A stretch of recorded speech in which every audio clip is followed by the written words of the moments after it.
Hello, everyone, and welcome to another episode of the Goblins and Growlers podcast. I'm Josh Maltby at Black Cloak DM on socials.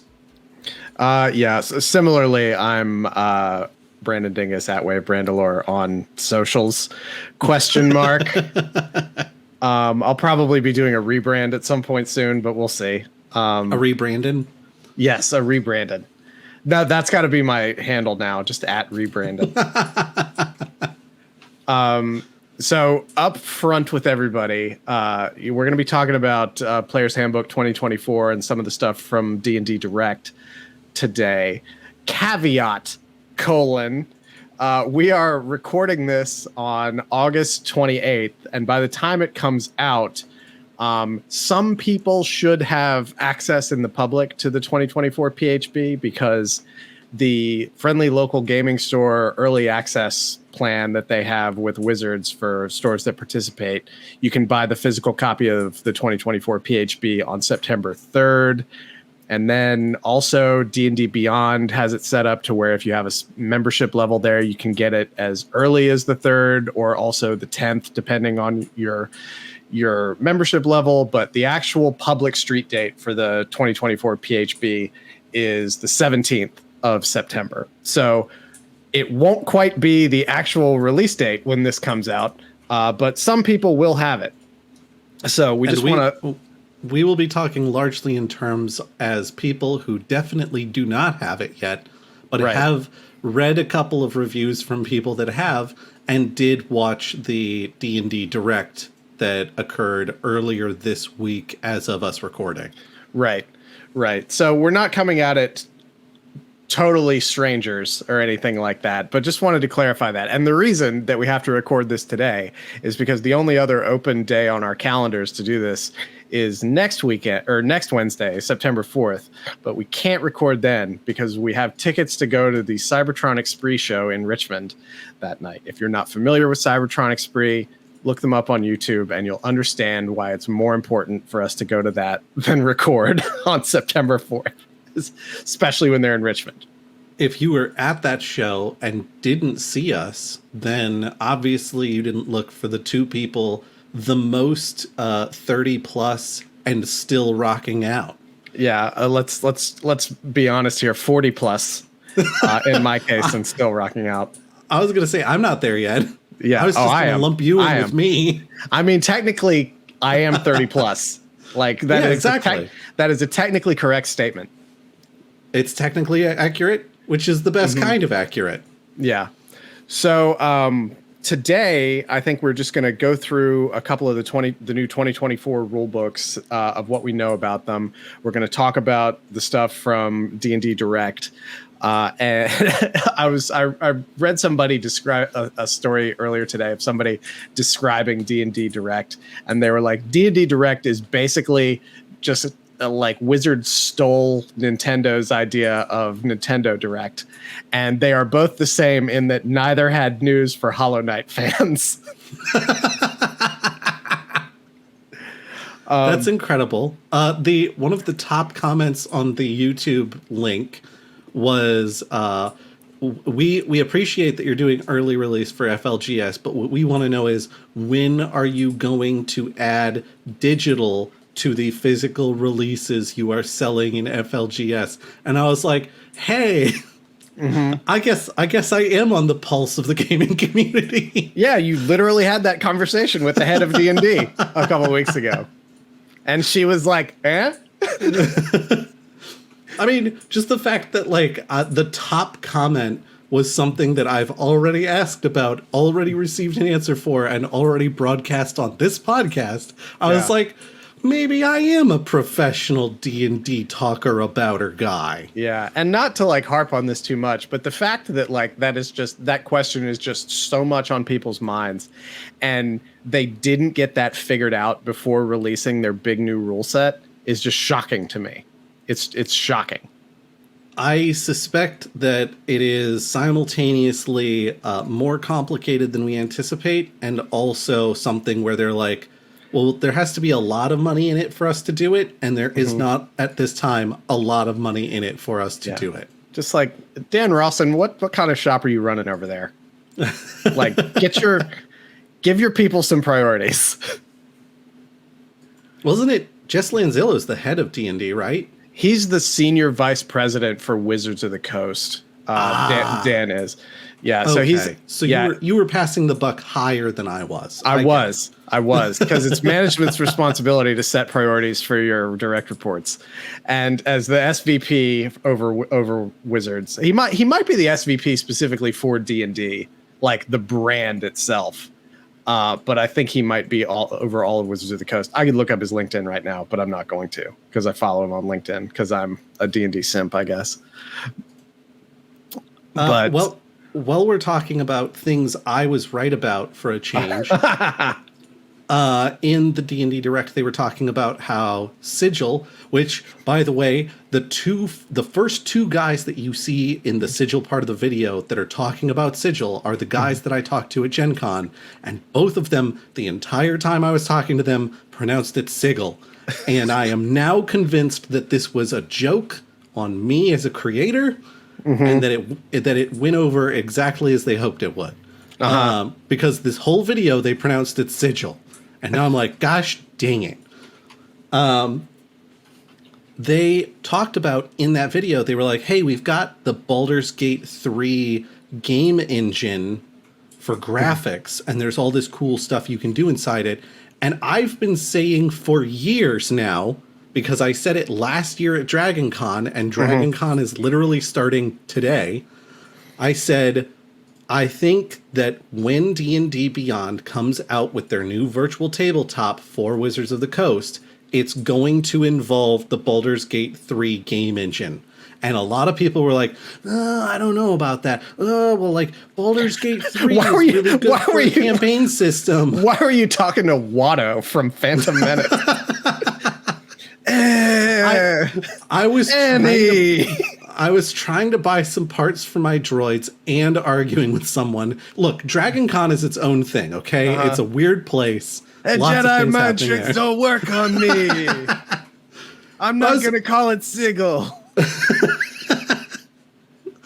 I was literally on a panel with 3 other TTRPG professionals, and all of them were like, well, I don't know that that's really going to be the case because, yeah, that system's great for a campaign like Baldur's Gate 3, which is kind of a sandbox. How are you going to run a game like D&D in it?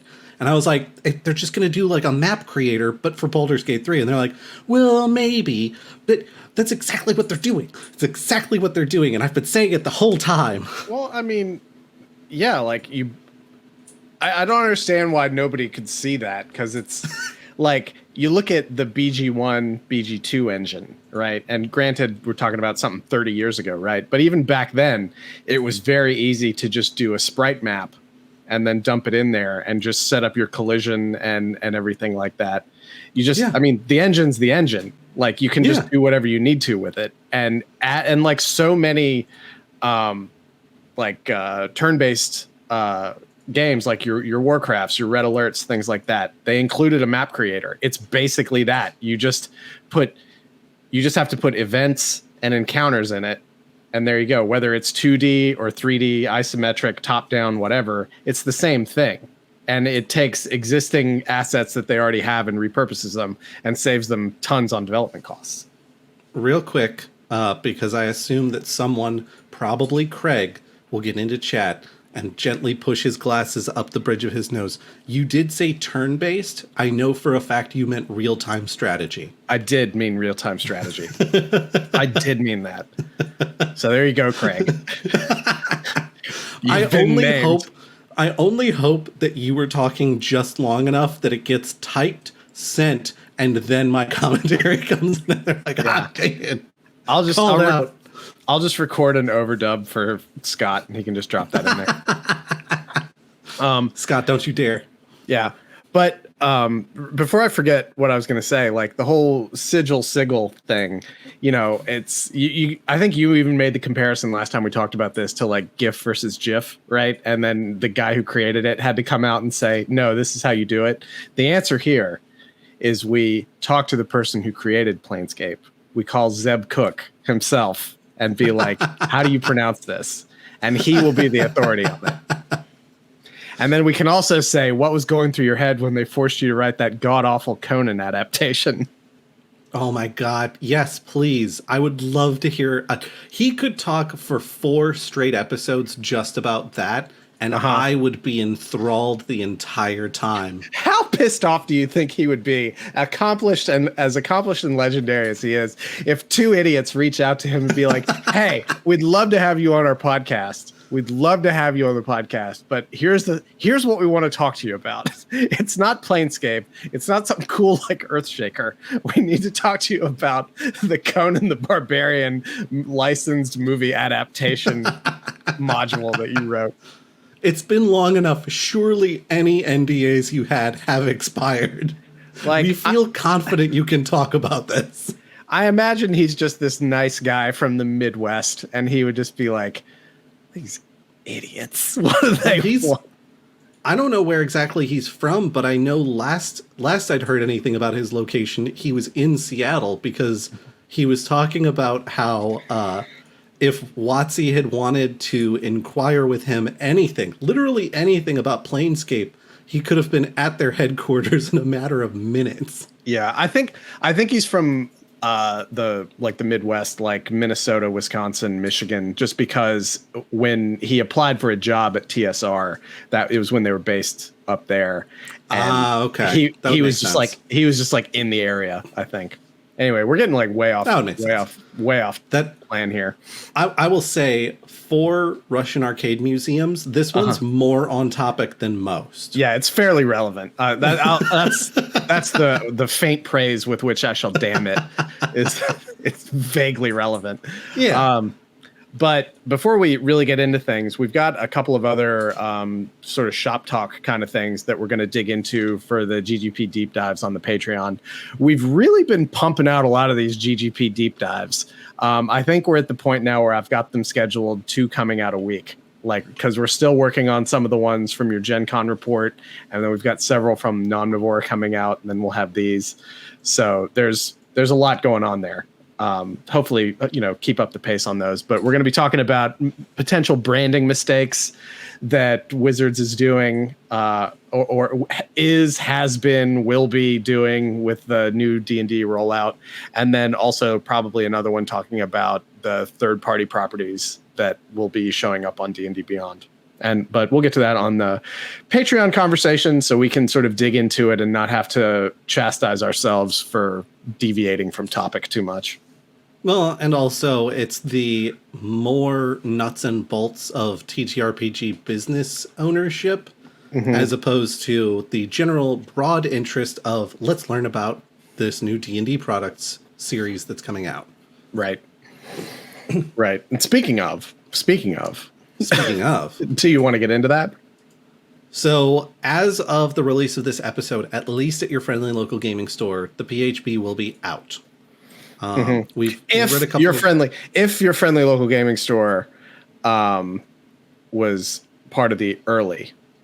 Yeah. They have to be part of an early access program. Yeah. That I think each place needs to sign up for individually. Yeah, call your FLGS and ask them if they're going to have PHBs for a September 3rd or a September 10th street date. Because beyond that, you'll have to wait until the 17th if you're going to buy it from your FLGS. Yeah. So worth looking into, especially since this is releasing on the 9th. They either already have / had them, or you can get it tomorrow. Yeah. So a little bit about that. It sounds like they talk a lot about having rebuilt basically everything inside the book. I haven't looked at anything character specific since Unearthed Arcana, so I don't have anything that's real up to date. I have had a couple of people play with new character rules at my table at Stone Brewing from using the Unearthed Arcana to build it. I think they were using pre-release content. Well, like the playtest kind of stuff. Yes. Yeah. I don't think it was quite Unearthed Arcana at that point, I think, but it was definitely playtest material. It's all kind of the same thing, whether it's the playtest material or Unearthed Arcana. It's like, hey, here's a thing. Try it out and let us know if it's bad or not.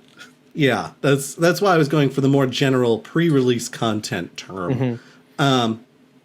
And it seemed to work well for them. They had, I think it was a ranger, and they at no point was I like, oh well, we're underground and you are delving through a tomb, so a lot of your stuff doesn't work. There was a lot of like they were active, they were doing things frequently. They seemed to have something that they could do just about all the time that anybody else had anything they could do, which was kind of nice, frankly. Yeah, that's the main thing that I've read is, you know, aside from like the background and species stuff, which was really like the big attention getter when all of this was being talked about originally. And, you know, as we always have to say in these kind of situations, like, you know, Wizards figuring it out, but probably a little later than they probably should have figured some of this stuff out.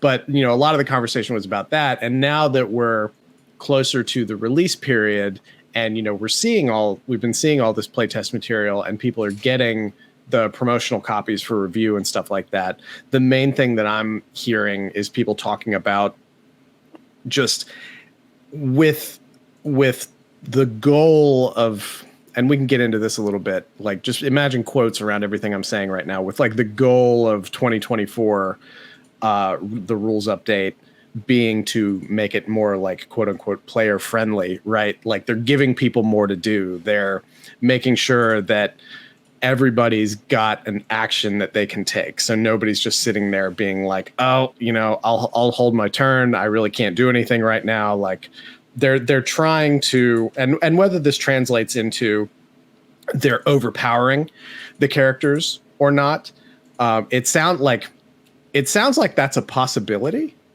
Just based on what you were saying, like if your encounters aren't scaled properly. Like I was reading today a Wargamer review, because I'm reading there a lot more now that Dicebreaker has sort of gone off to Sovngarde at this point, which is a real shame. But I was reading a 2024 PHB review from Molly Russell over on Wargamer, and one of the things they talk about on there is just how much more powerful characters built under these rules feel, really kind of immaterial of which character class you go with. A lot of it has to do with weapon mastery. A lot of it has to do with the new options that everybody has. But one of the things they talk about in here is like, you know, I'm really concerned that there's going to be a balance issue when we get into like fights and things like that, especially in sort of this interim period now, before the new Monstrous Manual comes out, which is February, right? So because in the Monstrous Manual, there's going to be 500 monsters in there.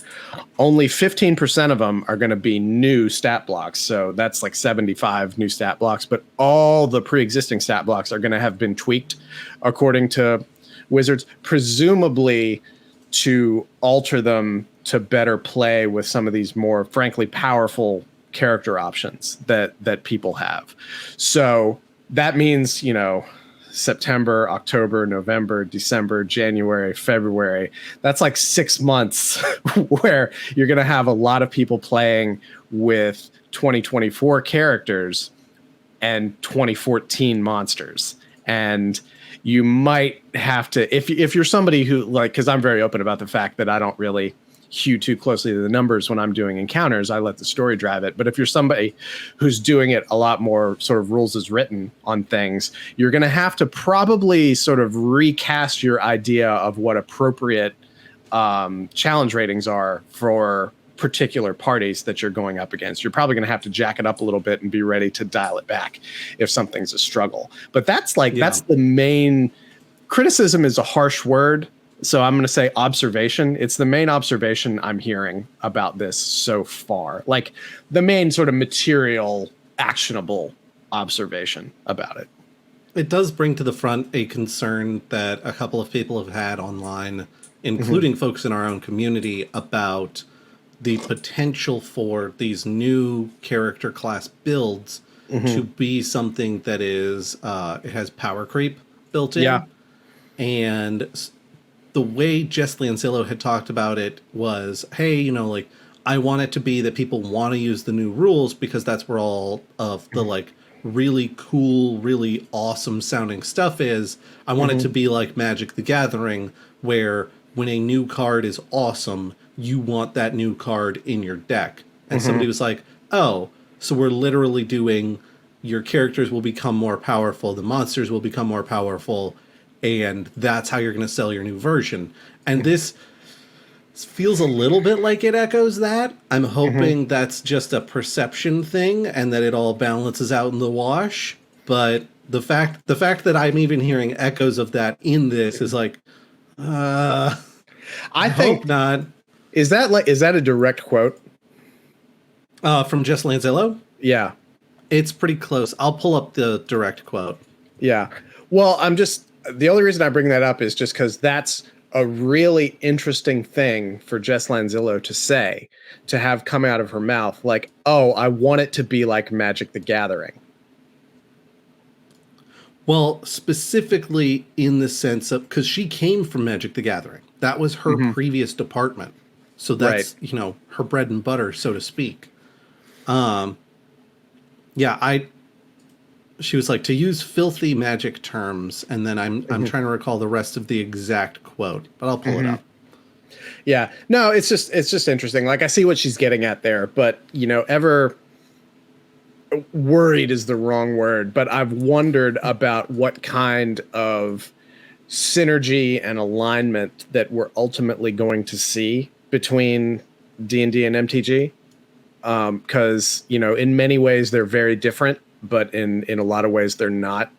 And, we've already seen overlap with like settings and things like that on both sides of that. So I just wonder, like, how far is it going to go? Right. Like, because the next, and I guess, you could argue that maybe we've started seeing hints of that already over the last 10 years, because, you'll have the multiverse book. Remember the one that came out and it was just that collection of a lot of other stuff that had come out? So, books like that, supplements like, Tasha's and stuff like that. It's almost like, rule supplement books coming out is sort of analogous, but much more expensive than like new decks coming out, Yeah. Yeah. And I fully admit that I'm speaking from a position of relative ignorance here, because I played Magic once 30 years ago and I just really haven't bothered with it since then. All right. Here's the exact quote. It's from comicbook.com, and they say, our final question for Lanzillo brought us back to the new core rulebooks and what she hoped fans would take away from it. Quote, I'll use filthy Magic terminology first, but when you have a Magic card and it's great and you love it in your deck, and then a new one comes out and it's strictly better, you're going to want to use it, Lanzillo said. And I think that's what we want to see with the core rulebooks. We want folks to look at the Warlock and think it's sick and say, of course we're going to use this Warlock. The Blob of Annihilation has a skull of a god inside of it. That's pretty amazing. That is the direct quote. So you can see where initially I was like, oh, there's gray area. There's interpretation to this. Like, she wants it to be that these are really cool characters that you are like, oh, of course I want to use the new rules, because the new rules are, they're better formatted. They make more sense. The characters are cooler than they were before, not necessarily more powerful. A lot of people online took that to mean, oh, there's going to be power creep in D&D the same way there is in Magic sometimes. And I was like, I don't think that's what she was going for. But then when you're like, oh, it seems like there might be power creep in the new books, I'm like, oh no. Oh no. Well, I mean, you can look at sort of, let's just limit it to the last 10 years. Let's limit it to 5e, right? Like, yeah, there's power creep now, because, 5e made the game easier to play. It made it easier to run. It made it easier for everybody. So like, and we've had this experience, like, you run one game for people who are like level 2 or level 3, right? And then you've like the next day or the next week you run a game for people who are like level 10 or level 12 or something like that, and it's just insane. And you could have done a better job of scaling your encounter, or just preparing for all the absolute nonsense that these double digit level characters can do. with like 1,000 actions in their pocket and stuff like that. So you could argue that, power creep is a feature, not a bug at this point. I mean, I think that the argument I would make is that is power scaling, not power creep.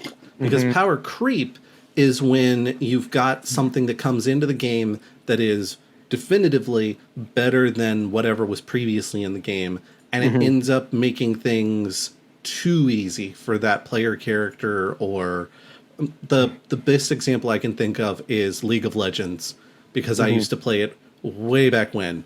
Anytime a new champion would come out on League of Legends, that it would be cash only. You could only buy it from the cash store. And they would have ludicrous abilities that were relatively unplay tested, which meant that they were significantly more powerful than they should be.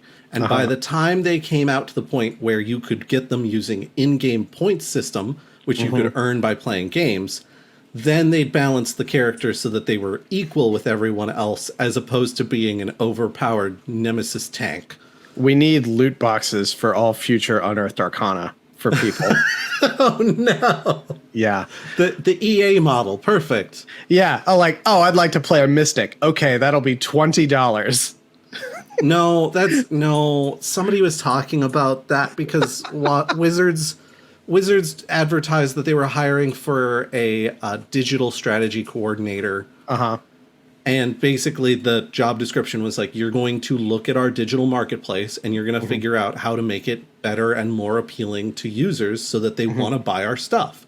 Yeah. And somebody was like, oh, great. We're going to have microtransactions in the games. Like, oh, you want to be a level 12 paladin? Well, give us $15. And I'm like, all right. First of all, that is a dumb criticism to throw out, because no one's going to buy a level 12 paladin when you can take a sheet of paper and write a level 12 paladin for free. Second of all, if they brought back items and monsters and individual maps from digital content books, that would actually be a step back in the correct direction, in my opinion. A la carte. A la carte. A la carte. And if it takes having a digital strategy manager come into a board meeting and say, hey, actually, this was a good thing and we should bring it back. Yeah, I support that. For the love of God, let me pay 99 cents for just the one thing that I want. Right. Like, that's 99 cents that you weren't getting from me before, and now I'm not getting from, like, another company or Homebrew or something like that. So that was legitimately a conversation that was had not as recently as the Jess Lanzillo conversation, but fairly recently.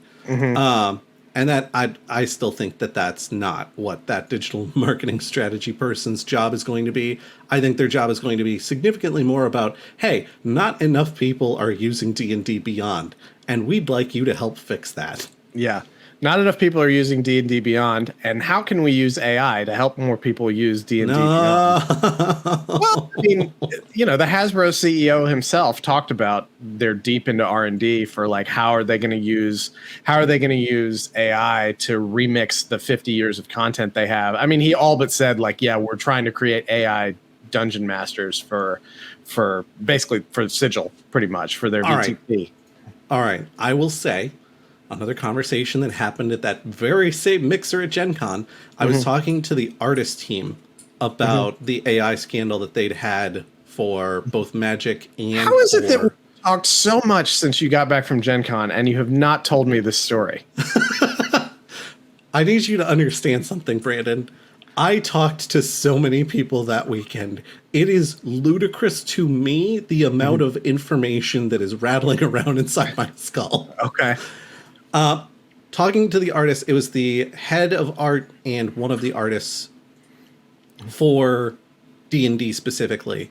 And I was talking about the whole AI scandal. And I was like, I think some of it's a little overblown. Like the Glory of Giants thing where the guy got called out for putting AI art in his work. And it turned out that what he had used AI for was putting patterns on armor, which is like, y'all.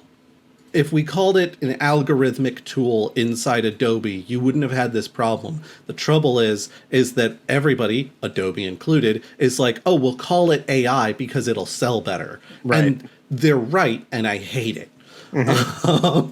But understandably, it got associated with AI. He said, yeah, I use AI for my work on a fairly regular basis. And Wizards was like, we're pulling all of his art from the book and we're going to send out new book art and etc. There was somebody who did literally AI generated pieces for a Magic the Gathering card. Mm-hmm. That was bad. That was very bad. They should not have done that. I agree wholeheartedly that they should not have done that. Anyway, so I'm talking to these two, the head of art and one of the artists, and I was like, I really appreciate you all keeping AI out of the art as much as you can, because it's something where I think it's very easy for people to go, oh, well, it's easier this way. And then they don't think about what that's doing to the brand. They don't think about what that's doing to the scope of work that's available for people to have jobs with. And they both were like, yeah, I mean, I think it's important for a business the size of Wizards of the Coast to be a leader when it comes to things like this. And the trouble is we're making the same mistakes that anyone else would in our position, but we're big enough that people are going to call us on it first. And then it's up to us to figure out how to respond in an ethical and appropriate and responsible manner. And I just hope that we are doing enough of that for people. And I was, in my head, I'm like, well, some of your branches are. Yeah. Some of your branches keep putting their feet in their mouths, and people are like, what are you doing? They are getting better about it, though. I feel like improving. Yeah. Well, like, for example, like, let's look at sort of a microcosmic example of that, like DM Dave, when he was on Facebook and he was like, oh, look at this AI art that I'm putting in my new release. And this was like, I don't know, like a year and a half ago, something like that. You know, it was shortly after like Midjourney and stuff really took off. Like it was I think post Dale, but it was like right around the beginning of Midjourney. And he's like posting on Facebook on his account like, oh, look at this stuff. And then like everybody just lit him the hell up. And wasn't he doing concept art? And he was like, no, I'm getting to that. Is that after? Oh no. Yeah, and then after that, it was, I think, is when he did the concept art, and I was like, I'm going to give this to an artist, and people were still mad about that. And then he's like, okay, you all have 100% said what I needed to hear here. You have made yourselves very, very plain about how you feel on this. I believe that's how it played out. You have introduced doubt into my head now, so it at least very definitely it was, hey, here's concept art that I'm giving, and I designed this with AI, and I'm going to give it to an artist. And everybody flipped the hell out, and he was like, "Whoa!" But I have sort of a vague recollection that there was an initial step to that as well. Like it doesn't matter one way or the other because it was still bad. No. Yeah. Well, and also he, on being called on it, was like, "Oh, well, I didn't consider the implications of what I was doing. I am now backtracking that, and I will be hiring artists, and I will not be providing them concept art generated by AI." Yeah. I will say, too, that when this did happen, let's remember that it was in sort of the Wild West period of like the first several months of this becoming a tool that people could actually use. And it was before we had kind of developed our cultural mores around it and how we responded to it. Because I mean, there was even a period where I was like, oh, well, what if I just had like AI generate a dungeon and then I could go back and fill it in for something. And I like tried it once and I ended up using it for a like a public game that we ran. And like part of it was like I wasn't really happy with it because the technology wasn't there. And then the more I thought about it, I was like, like I don't need this art asset. I could do this with like a really quick drawing or a flow chart of room to room. And so like, and if I'm never going to actually publish this, like I don't even, because my idea was to use it just to give like GMs at our public games like something visual that they could look at and use as a reference, but it ended up just not working out the way I wanted it to. So I tried it once and I just kind of dropped it because I was like, if I'm never going to put this in a book anyway, I might as well just save my time and effort and just draw the flow chart and then use that for like give that to an artist later to explain how the rooms need to be or something. So I mean, that's fair. Yeah. There's also, I distinctly recall the room as you had written it, and then the map that was included with it. There was a couple of points where I was like, wait, hold on. Yeah. How are you supposed to, screw it. I'm not going to bother using the map. It wasn't worth it. It wasn't worth it. I thought it would be a value add, but it just wasn't. But all that to say, I am 100% not shading DM Dave on this because we were all just sort of like figuring out like what's okay, like what's okay and what's not okay on this. And it's really easy retrospectively to look back and be like, oh, of course that was wrong. Like, how could we not have seen that? You know? But in the moment, you're like, especially when you're a business owner, you're like always looking for efficiencies and things. Right. So I can see the allure of that. Yeah, I mean, I get it, and especially when you are you're not just a small business owner, you're a small business owner who is either just barely or not quite scraping by. Mm-hmm. It's like, what can I use to help move that needle even a little bit? Yeah. Please let me use it. Yeah, and just to put this out there, like, in any of the original content that we create now, we do not use AI, and we have never used AI for anything that we have published or sold. Yeah, that was one event. It was experimental, and the experiment was bad, and we felt bad about it and decided to never do that again. Right.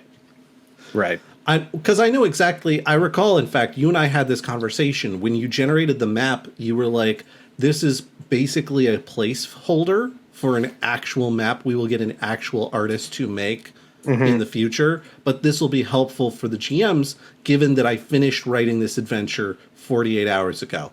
Right. Right. Like, there's no way an artist would have had time to put something decent together for us. And we weren't planning on that being a released thing. It was literally going into the hands of GMs to run at an event instead of having no map at all. When we print out a Google Doc, that has, some bullet points on it and stuff. A literal thing that we do pretty much every time we're running adventures at events. It's very low tech for us for that. Yeah. The exception being conventions where usually we've got something a little more prepared. Yeah. We try to, at least. But let's get back on track. I was going to say, getting back into the releases, we've already talked about the Monstrous Manual and the Players Handbook. The DMG is supposed to be coming out in November, which we mentioned briefly. Something cool, which you pointed out to me literally right before we started recording, is that Wizards is doing this early release to friendly local gaming stores, like a 2-week early release for all of these upcoming, the PHB, the DMG, and the Monster Manual. All three of them are getting that same treatment, which I think is awesome. Like, way to go. Like, we're not quite getting the digital content in the physical book, which would be nice, but this is at least a step in that direction where it's like, we know FLGSs are important, we know that they're a gateway, we want them to feel important and like a gateway. I was surprised that it felt like they were going all in on this because, we were chatting before we started recording, and I was on the D&D Beyond site looking to see if they had like just basically different street dates on D&D Beyond for the digital version. And it's just like, nope, comes out on the 17th. And obviously, like I said earlier, if you have like a particular membership level, you can get it earlier.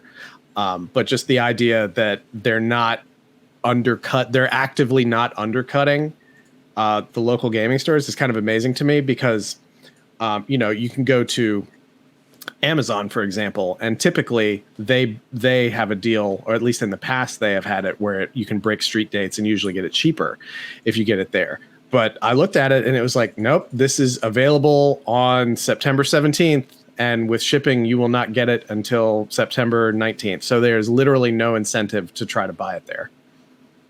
This is a little bit of a pipe dream, I think, but at the point where they start doing digital with physical releases in local gaming stores, I kind of hope Amazon doesn't get that. Yeah, I don't think That would be like, I stab at the heart of the. Yeah, if you'd said that, a week ago or something, I would be like, you're full of shit. There's no way that they're gonna not let Amazon get a cut in on that. But like honestly, now after seeing how it looks like they're actually protecting the interests of the local gaming stores with this release, because this would have been a really big opportunity for them to just get this stuff in as many hands as possible, as early as possible, using a distribution like that. But I kind of agree with you now that like when that happens, it will be strictly for the local gaming stores. That would be really cool. I'm not going to hold my breath on that because I do think they want to push people to D&D Beyond by all means necessary. Well, yeah, but if I'm buying a physical book and I get a digital copy on D&D Beyond, like that puts me in D&D Beyond, Right, but I'm saying if you order your physical book from Amazon and they say, no, if you want your digital copy, you have to go to D&D Beyond for that, or your friendly local gaming store and buy your physical book there. I don't know that that'll be the case, just because I know that they want people to go to D&D Beyond as much as possible. Speaking of which, recent news, as of recording, it's like a couple weeks old as of release. Did you hear about what they were doing with D&D Beyond and then very swiftly walked back? Probably. What are you talking about? So for the longest time, your understanding, much like my understanding, I'm sure, has been that for D&D Beyond, all of your 2014 rule set 5e stuff is remaining fully valid, fully intact. It's all there. You can use it if you want to. And then we'll have the new rule set, which will also be available. There will be updated SRD stuff that if you want to, you can access it. All of that, right? About 2.5, maybe 3 weeks ago, they announced that no, in fact, actually, we're going to move automatically all of your 2014 rulebook stuff to the 2024 rulebooks rules.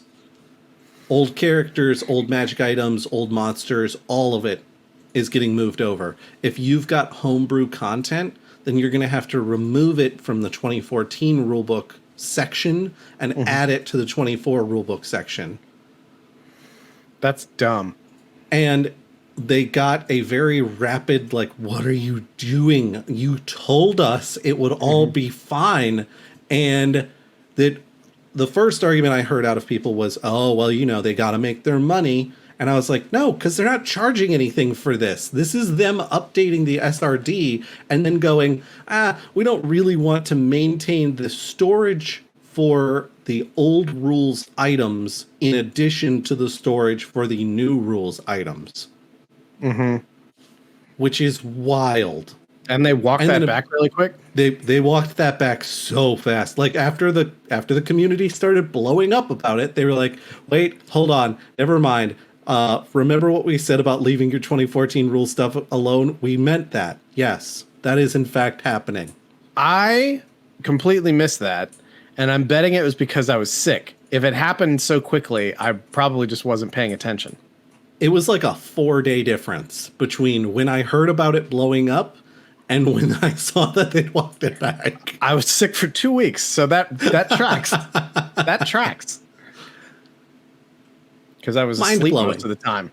Yeah, I mean, they probably still have some sort of shell shock from the last time people were like, absolutely not, and started canceling their D&D Beyond subscriptions.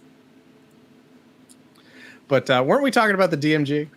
We were talking about the DMG. So DMG, it's going to get the friendly local gaming store release 2 weeks early, which is cool. It, much like the PHB, they talked about being completely reworked top to bottom. There's a lot of stuff that we haven't gotten into, such as like rules glossaries and things like that. Like the index is significantly better in these books because it gives you a quick reference and then also the page for the complete rules, which I will say is a huge step in the right direction for these sorts of things. I'm really excited to see things like the DMG have a reference table for conditions. Mm-hmm. Because the number one thing I've always opened the DMG for is the condition. That's perhaps the only thing I opened the DMG for. And it got to, I made myself just a reference of it at one point. I have also opened the DMG for the occasional monster block and for settings reference stuff. So they have specific rules for, if you're in basically a lava environment, here are some suggested rules for how to run that and have it be a challenging environment for your players. And I've implemented those because I'm like, these are great. I love these. Yeah. But the 5 minutes of me thumbing through the book trying desperately to find those rules, I did not love even a little bit.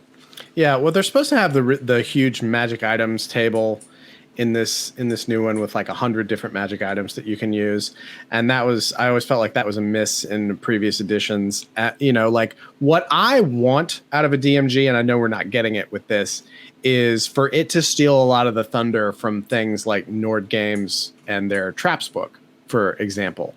Like, I want a really nice, fulsome list of traps in the DMG. Like, because I'm thinking, especially if I'm like a newer game master and I'm trying to figure out ways to spice up my dungeons, give me some ideas. Like,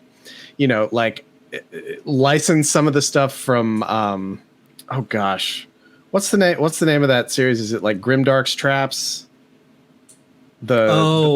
Yeah, shoot. I've got an omnibus edition of it somewhere. I just haven't looked at it in a long time. Beetle and Grim? No, it's not that. Craig probably knows exactly what I'm talking about, and he's typing it in the Discord right now. But basically, it's the second Craig call out of the podcast. Yeah, basically, it's this older series of books, and it like multiple editions of it that just have all kinds of crazy ass traps that you can implement, and they have diagrams and all kinds of stuff too. Of course, I can't remember the name of it when we're talking about it, and I'm not going to go look it up right now because then I would have to edit the video afterward, and I don't want to give myself extra work. But if you know what I'm talking about, you know what I'm talking about. And if you put in the information that's come out of my mouth, it will show up in a Google search, I'm sure. But anyway, I want to see some stuff like that in a DMG. And I know they're not going to do that, but that's what I want. But, I read this J.R. Zambrano article on Bella Lost Souls earlier today, too, talking about it, because yesterday he put out this story because he got a few pages to look over on it and wrote like a little quick story. And he says it's also going to have guidance about how to build your own world and how to construct adventures and campaigns. And I think the last time we talked about it, we were both kind of excited about the world building aspect of it because, it's really sort of like they've lacked a lot of guidance on that, and they've just sort of left you to sort of figure it out by yourself. And he goes on to say, like, yeah, it's the kind of stuff that you don't really find a ton of in the old DMG, which was basically an extra set of rules that, weren't in the Players Handbook pretty much. So it seems very much more like it's going to be a guidance document, which is what I want to see. Because, like, a lot of the stuff I do and talk about nowadays is like helping people be better GMs, helping people be more relaxed as GMs. And I'm really interested in this because I want to see kind of what the, let's call it like the orthodox guidance is from Wizards of the Coast themselves on what you need to do that. But I think you can never go wrong helping suggest people ways to like spice up encounters, dungeons and things like that. I think, like, let's talk about different kind of poisons. Let's talk about different kind of traps. Like, what are some other things you can like walk people through creating their own dungeon? And it might have that. I don't know. I haven't seen anybody say that, so I don't think it does. But it would just be really nice to do like a step-by-step walkthrough of like, okay, we're going to design a dungeon. Here's like some really good ideas for dungeon balance. Like, you should always make the dungeon feel lived in and talk about that philosophy. And like, you need to have multiple entrances and exits because nobody's just living in a cave and creating this huge ecosystem that only has one entrance and exit, like it's some stone monotreme or something like that. Here's optional rules for crafting and downtime systems and things like that. Well, I think it does have crafting rules. Very good. Which is nice. Well, I mean, you kind of have to now, because crafting has become just such an integral mechanic to so many games, like pen and paper and computer. Like it's just become a thing. Like people expect to be able to build their own things.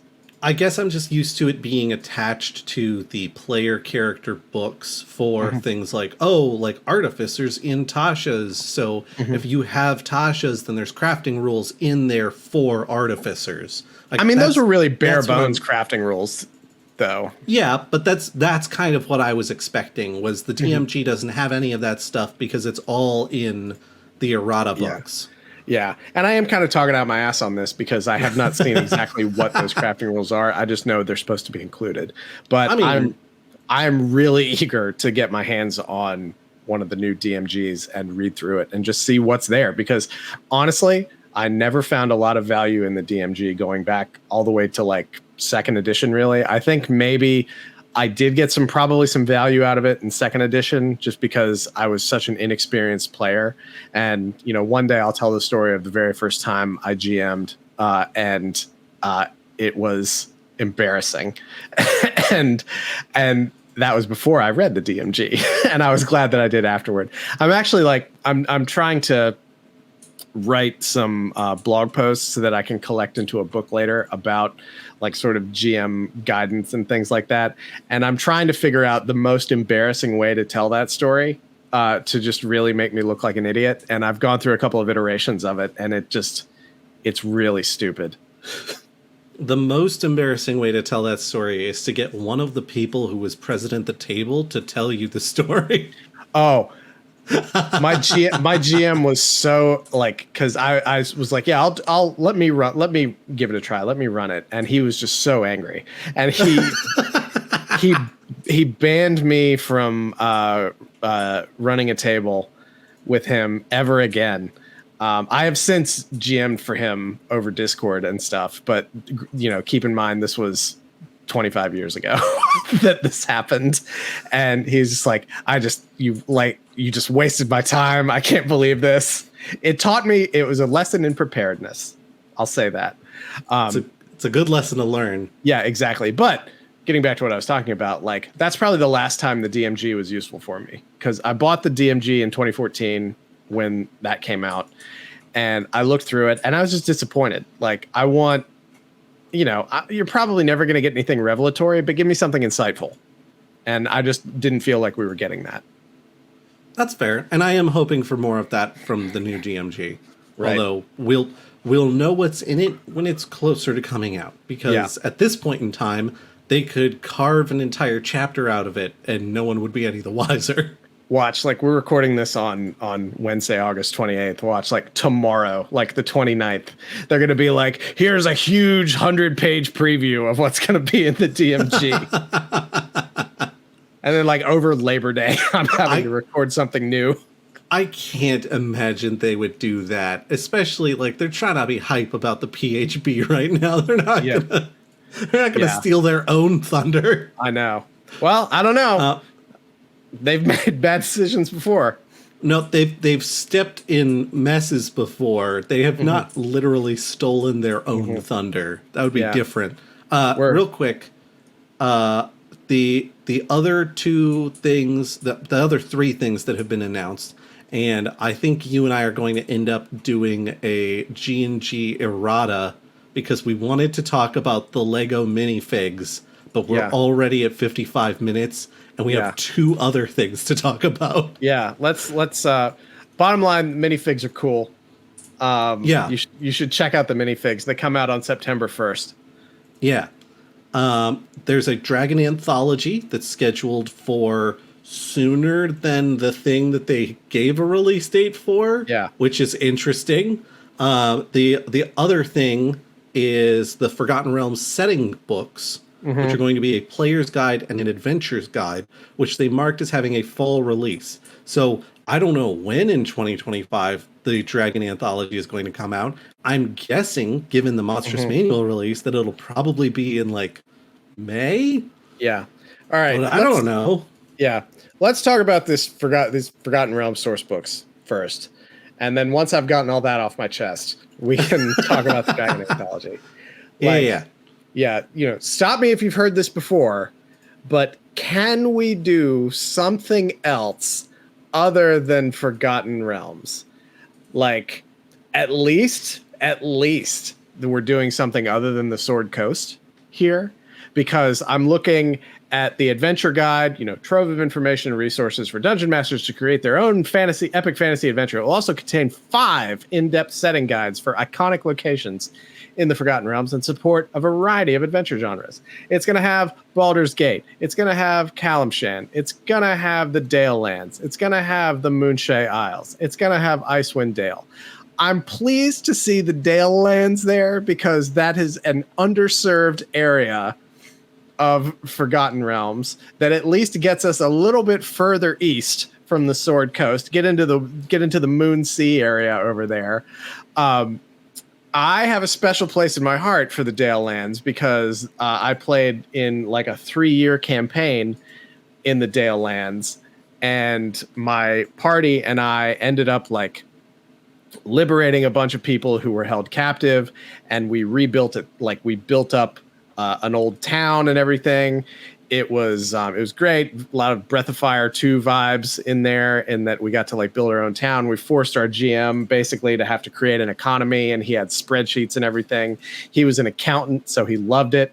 It was nice.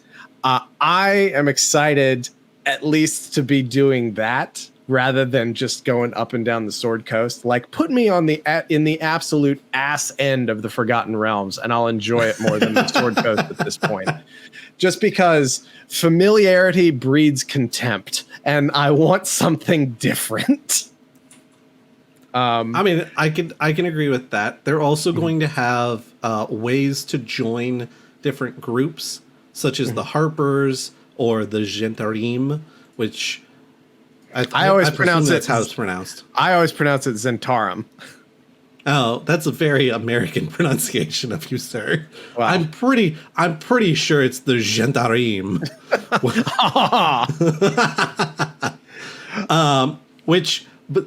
My familiarity with them is not great, but as I understand it, they're like really mercenary merchants guild. Yeah, which means that they do a lot of very shady nonsense. They are not nice people.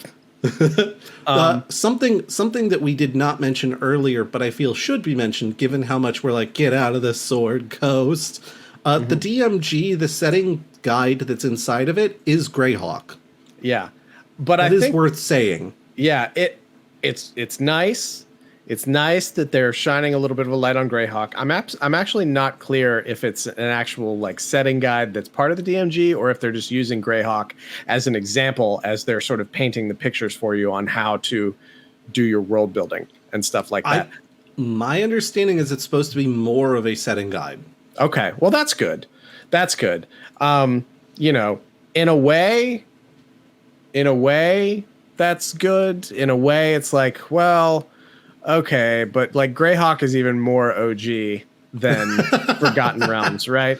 But also less explored, and therefore more forgotten than the Forgotten Realms. Yeah, that's true. Like, as long as it's not Dragonlance, I'm fine with it.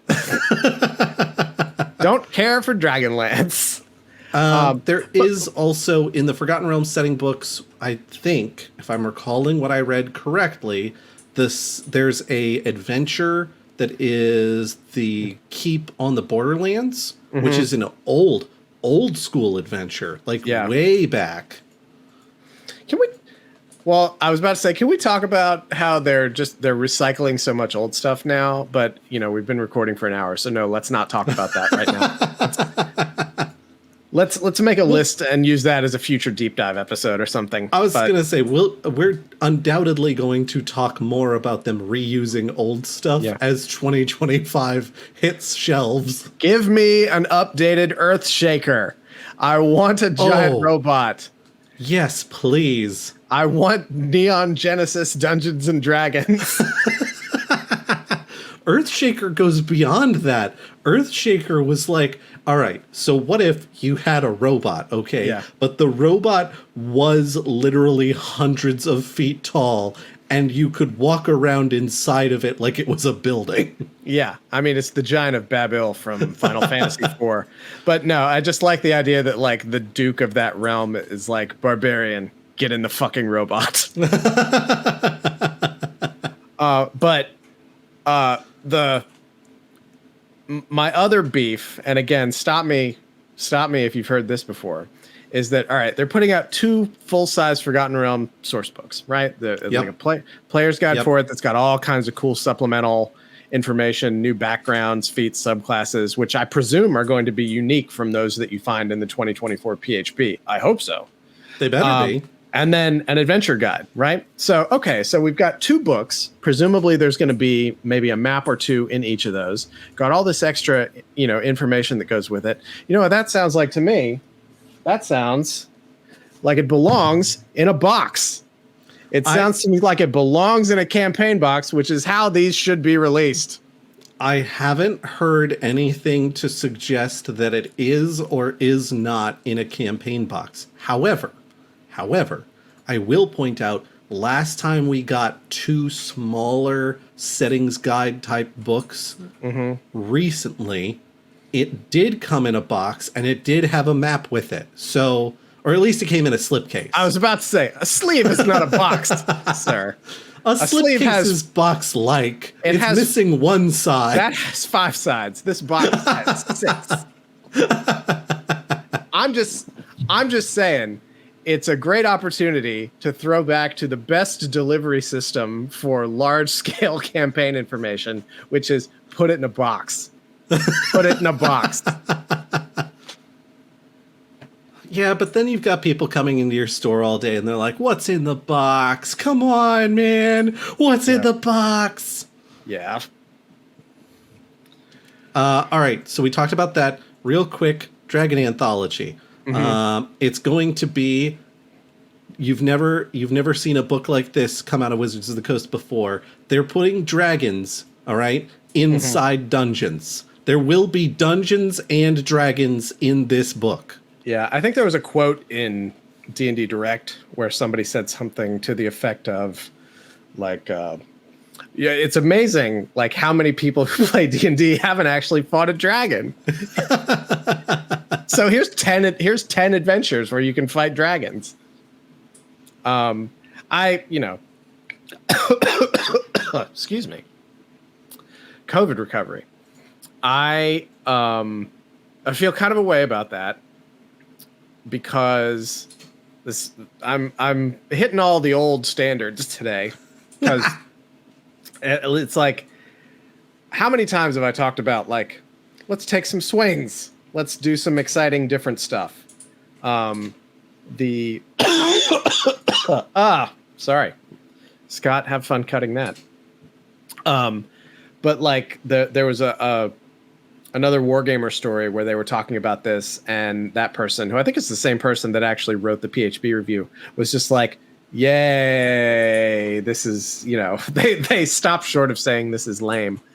But, like, it is what it is. And I guess if you're going to be releasing a whole new rule set, it makes sense. But it doesn't excite me without knowing more. I am sincerely hoping that this will be similar to Glory of the Giants. One of those situations where I'm like, well, there are possibilities for places they could take this that would be incredible and would be really interesting. It's a question of, will they do those things, or will they be like, here's 10 generic dungeons and each of them has their own unique dragon inside. I would hope that it's going to be the significantly more interesting, if this is another opportunity for them to bring in a very diverse cast of writers who have some very diverse ideas about what dungeons are and what kinds of dragons would be in them, that would be tremendous. I would enjoy that a great deal. It seems like an opportunity for that kind of work. I don't know that they're going to do that. They certainly haven't said that that's what they're doing, but that doesn't mean they aren't. So I don't know. We'll see as things get closer. Yeah, I will say, if they're able to defy my expectations with this Dragon Anthology, my I'm over it-ometer or my I'll believe it when I see it ometer will be reset, and my benefit of the doubtometer will be full for them again. You just have to impress me with this, and then I'm back on board. His heart will grow 3 sizes that very day. I would hope my lungs could grow 3 sizes today, so I can stop coughing. Yeah, that might be good. Yeah, obviously I don't know anything until things are released and we have a lot more information. But I would hope that they see this as kind of a like tongue-in-cheek opportunity to do something kind of wild, because dungeons with dragons in them could mean a wide variety of things, and they could get very interesting with that very easily.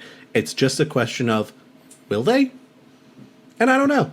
Yeah. They probably don't even know at this point. Like, they're probably barely begun writing this darn thing.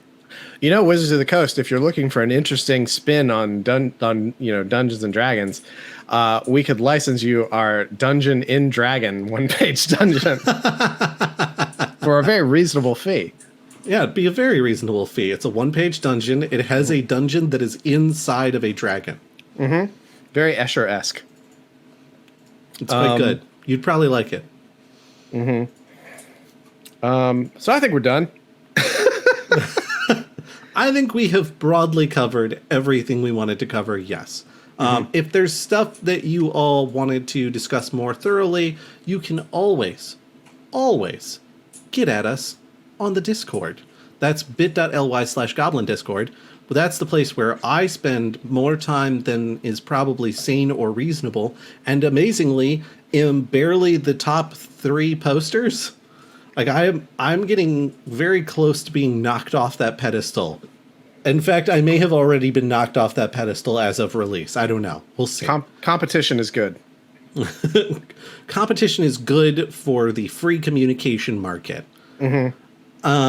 I think everybody should know that they need to telephone, telegraph, tell a friend about the Goblins and Growlers podcast, because word of mouth is an exceptional Ludicrous album, and also a great way to share the news about TTRPGs with your friends via 2 of your pseudo friends on the internet. Yeah, exactly.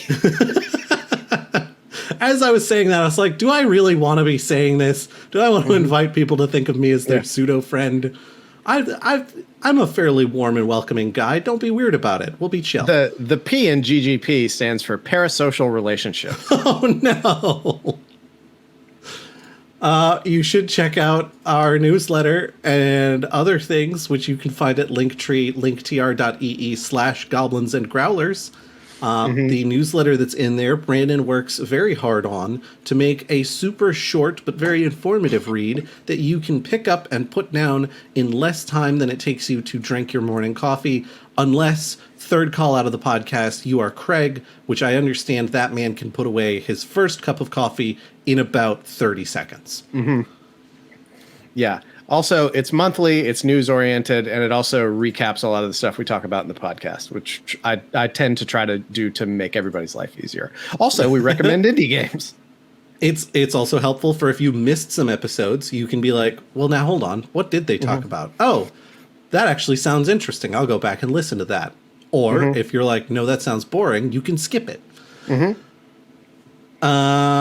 And then last but certainly not least, you should go and check out Quid Pro Roll. That's our sister podcast where I play Solinar Vecus, half-elf rogue, and somehow kind of party mom.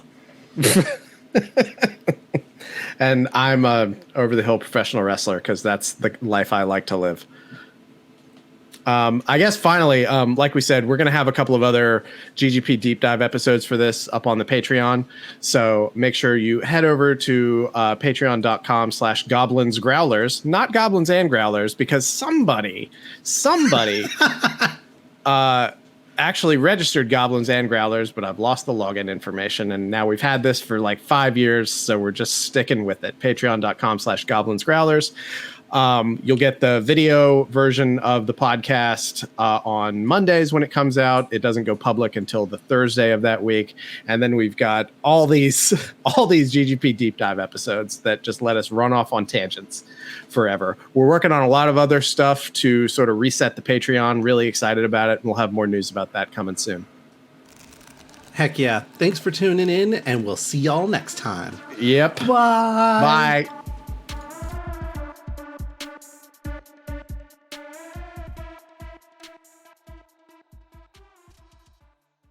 If you like tabletop games like Dungeons and Dragons, you probably love thinking about your character's stats, and one way or another, taking a chance on your probability of success or failure. Underdog Fantasy lets you have that same experience with your favorite sports ball players. With Underdog Fantasy, you can draft your lineup and build your adventuring party. Every pick'em entry could mean the difference between victory and defeat, and you don't get bardic inspiration here. Whether you're a veteran player or a newbie, Underdog Fantasy has the perfect contest for you. They've got quests for every type of player, whether you're into football, basketball, baseball, and many other sports. You can enter its daily contests, pick'em contests, or dive into a season-long campaign with no salary caps and no long-term commitments. Just draft, strategize, and let the games begin. So head to underdogfantasy.com or download the app and sign up with the promo code MCA. That's the acronym May Contain Action to start your adventure today and claim your special pick and first-time deposit offer of up to $250 in bonus cash. Underdog Fantasy is where underdogs become legends. Participants must be 18 or older, 21 or older in Massachusetts and Arizona, 19 or older in Alabama and Nebraska, and present in a state where Underdog Fantasy operates. Terms apply. If you or a loved one are concerned with your play, call 1-800-GAMBLER, that's 1-800-426-2537, or visit www.ncpgambling.org. In Arizona, you can call 1-800-NEXT-STEP, that's 1-800-639-8783, or text Next Step to 53342. In New York, call the 24/7 Hope line at 1-877-8-HOPE-NY, or text HOPE-NY 467-369.